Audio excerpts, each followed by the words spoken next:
देशରେ प्रस्तावित मेट्रो प्रकल्प में पड़ी पूर्णछेद एथिपाई 273 कोटी टंका खर्च होइथिला हेले एही प्रकल्प आरंभ हेबा पूर्वरु बंद हो जाइछि। आंत मंत्रिस्तरीय कमिटी सुपारिश पर सरकार दिल्ली मेट्रो रेल कॉर्पोरेशन सहित होइथिबा चुक्ति को बातिल करिबा पई निष्पत्ति नैछंती। कैबिनेट बैठक में एही प्रस्ताव को अनुमोदन मिलिछि।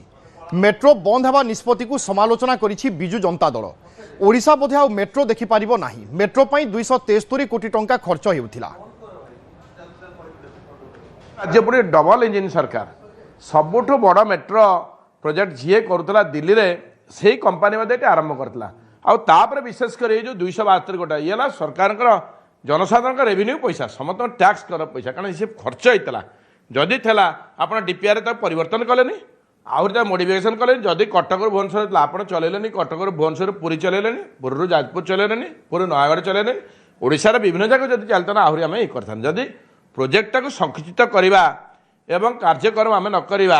ताहले आम हीन मानसिकता मेट्रोर जो आवश्यकता जो रूट रे आवश्यकता जो अलाइनमेंट रो आवश्यकता आगु से जो अनुजाई परिलक्षित हम सिटी रो एक्सपांशन संगे से अनुजाई आगामी दिन में निश्चित भाव में मेट्रो हम किंतु वर्तमान स्थिति रे मेट्रो करिकी निजर निर्वाचनी चाल खेलिबा एवं मेट्रो करिकी तापरे से प्रति वर्ष 2000 कोटी टंका लॉस करवा ये जो प्रक्रिया सब